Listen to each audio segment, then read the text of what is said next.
बालां दिग्ग्राम शिवालयं दिग्निशार्जनं जनमं दिग्विद्या शिवाश्रयम्। उस मस्तक के लिए धिक्कार है जिस मस्तक के ऊपर कभी विभूति ना लगी।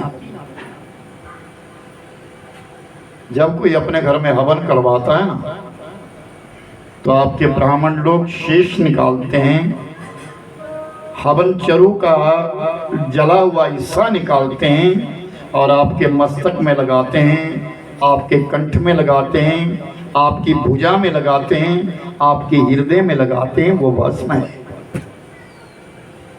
देखा रहे तो भाषण वालम कि जिस व्यक्ति के मस्तक के ऊपर कभी भस्म नहीं लगी उसके लिए धिक्कार है। दूसरी बात, दिग्ग्राम शिवालयम, जिस गांव में शंकर जी का शिवालय ना हो, शंकर जी का मंदिर ना हो, उस गांव के लिए भी धिक्कार है। उस गांव के लिए भी धिक्कार है। दिग्निशार्जनम जन्मम, जिस पूजा के बीच में भगवान शंकर जी का नाम नहीं हो, उस पूजा के लिए भी धिक्कार है। और दिग विद्या शिवाश्रयम, शंकर जी का नाम जिस विद्या में ना आए, जिस पद्धति में ना आए, उस विद्या के लिए भी धिक्कार है। आज जब भी कोई विद्या पढ़ाई जाती है, स्कूलों में छोड़े जाते बच्चों के लिए, तो ये हमारी संस्कृति तो मिटा दी गई। आज शंकर जी का आश्रय लेता कौन है? क्योंकि जो आज विद्या पढ़ाई जा रही है, उदरम भरणो जीवा, केवल पेट पालने के लिए है, अधिक से अधिक पैसा कमाने के लिए है। बड़े ऊंचे स्कूलों में, बहुत ऊंचे स्कूलों में बाहर भेज दिया जाएगा, किस लिए? पैसा खूब आएगा।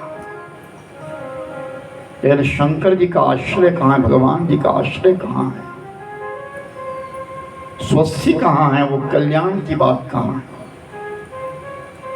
आज हम आप लोग सब संपन्न हुए हैं, कोई गरीब नहीं है। गरीब तो वो जिसकी भोजन नाम तो सब अमीर है। हमारे पास तो हर वस्तु है।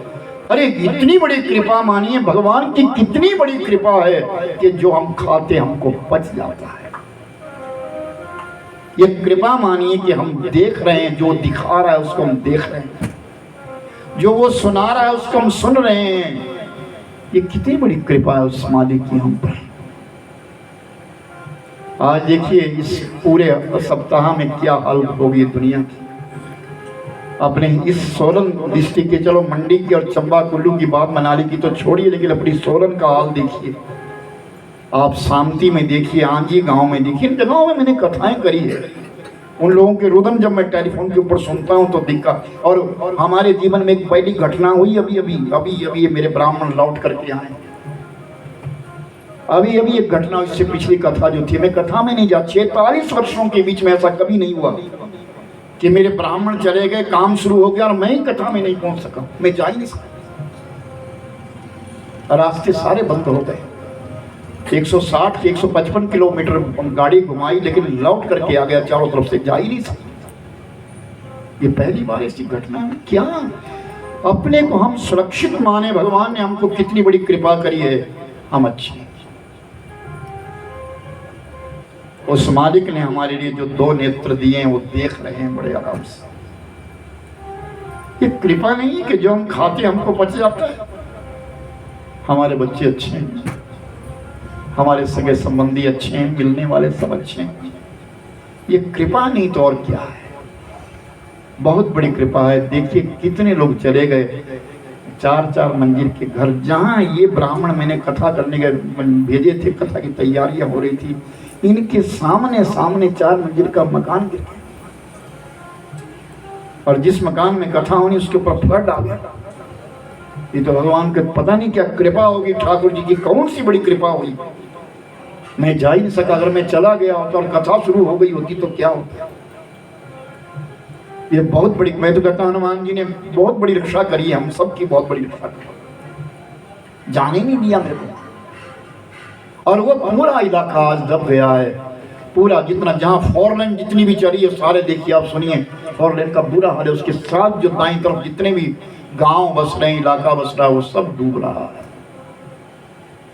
हम तो कितने अच्छे हैं, बहुत प्रेम से जी रहे हैं। और याद करिए वो दिन जब हमारे पास कुछ नहीं था। आज तो सबके पास गाड़ियां, बंगले, सब कुछ है। हमारे पास तो सब कुछ भी नहीं था, साइकिल भी नहीं होती थी। हमें याद है ना, जब हम पढ़ने जाया करते ही रास्ते तो होते थे, इन्हीं रास्तों से गुजरते थे। लेकिन आज तो ठाकुर ने कितनी बड़ी कृपा करी है हमारे ऊपर। और याद रखिए, अब दिन शेष है भी कितने। हमारे साथी बहुत चले गए, हम लाइन में खड़े हैं। पहले बोलते थे 60 साल का सियाना हो गया और कमाता भी कुछ नहीं था, वो ऐसे ही कुबड़ा हो जाता था। आज तो जिसने अपनी युवा के ऊपर कभी ये 2 अक्षर का नाम, कौन नाम? शिव। जिसने शिव शिव का उच्चारण किया हो और शंकर जी का पूजन किया हो और शंकर जी का व्रत नाम लिया हो, तेषाम स्वर्गं च मोक्षं च, उस व्यक्ति के लिए स्वर्ग भी मोक्ष प्राप्ति देता है। स्वर्ग में तो जाना होगा, लेकिन तत्पश्चात उसे मोक्ष गति होगी, परम गति होगी, लौट करके संसार में दोबारा नहीं आने मिलेगा। याद रखना, भगवान शंकर जी की 4 पत्नियां हैं। एक पत्नी बुद्धि में रहती है भगवान शिव के, एक पत्नी अंग में रहती है, साथ में रहती है, एक पत्नी भगवान शंकर जी के हृदय में रहती है और एक पत्नी भगवान के चरणों में रहती है।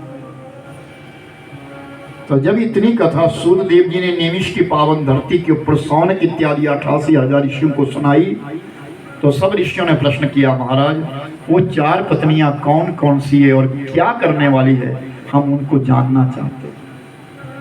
तो सूर्यदेव जी ने कहा, ऋषियों सुनो, पहली पत्नी है जिसका नाम है भक्ति, वो भगवान शंकर जी की बुद्धि में रहती है।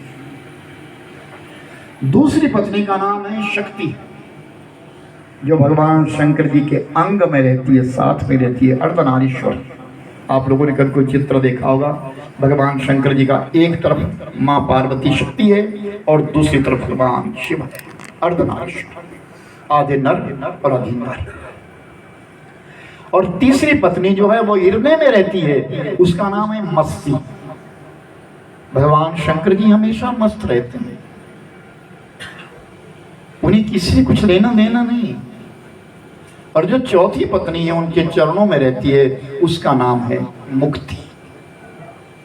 कि जो भगवान से मुक्ति चाहता है वो परमात्मा शिव के चरणों की पूजा करे, चरणों की आराधना करे। भगवान शंकर जी के चरणों के बीच में मेरे भाई बहन मुक्ति रहती है। तभी तो कहा गया है, मंत्र जपना है तो राम का जपो, कीर्तन करना है तो कृष्ण का करो और ध्यान करना है तो भगवान शिव का करो, शंकर जी का ध्यान करो। इन कथाओं से हमारे लिए परम उपलब्धि है कि हमको पद्धति कहते हैं रास्ता, हमको रास्ता मिलता है, हमारी संतान को रास्ता मिलता है, हमारे परिजनों को रास्ता मिलता है, हमें नेकी की राह मिलती है कि हम किस राह से जाएं, हमारे राह गलत ना हो जाए। इसलिए लोग कथाएं सुनते हैं। मंदिर में क्यों जाया जाता है? वैसे तो ऐसा कहा गया कि मेरे पास शिवलिंग है, अपने घर में शिवलिंग है, मैं शंकर जी की पूजा तो वहां कर लेता हूँ। अगर मैं मंदिर में जाऊंगा तो फिर मेरे शंकर जी की अवहेलना होगी। मैंने उनके लिए छोटा मान लिया, तब मैं मंदिर में गया। तो भगवान तो छोटे होते हैं, जो तुम्हारे घर में उनमें भी उतनी शक्ति है, जो मंदिर में उतनी शक्ति है। लेकिन मंदिर में जाने का कारण क्या है? मंदिर विशेषकर तो नास्तिक लोगों को बनाया गया था कि तुम्हें यह रास्ता दिया था। और हमारी श्रद्धा है कि जहाँ इतने लोग मस्तक झुकाते हैं वहाँ परिपूर्ण तुम रहता है, इसलिए हम भी जा करके मस्तक झुकाएं। मंदिर का दरवाजा हमेशा छोटा होता था, घर का मुख्य दरवाजा भी छोटा होता था। आज घर के दरवाजे भी बड़े हैं और मंदिर के दरवाजे भी खुले हैं। लेकिन दक्षिण भारत में जाइए, अभी हम जा रहे हैं दक्षिण भारत में, रामेश्वरम में कथा है। रामेश्वरम में 24 तारीख को हम लोग निकलेंगे और 1 तारीख से कथा है रामेश्वरम में, 1 जनवरी से।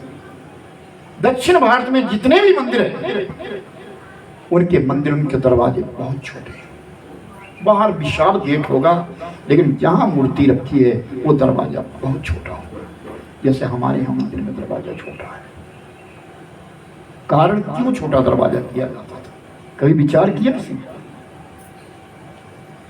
छोटे दरवाजे का कारण क्या था? इसलिए था कि उस दरवाजे के पास झुक जाओ, अपना अभिमान खो करके तुम भगवान के दरबार में जाओ। तेरा गृह मंदिर भी वैसा ही था। तेरा घर घर नहीं है, गृह मंदिर है। जिस घर में मदिरा ना आए, जिस घर के अंदर जुआ ना खेला जाए, जिस घर के अंदर व्यभिचार ना हो, जिस घर के बीच में गौ माता को भोजन दिया जाए, जिस घर में अतिथि का आदर किया जाए, जिस घर के बीच में सनातन धर्म की रीति के साथ जिया जाए, मेरे भाई बहनों, वो घर घर नहीं, वो गृह मंदिर होता है। वो तुम्हारा मंदिर है, जहाँ तुम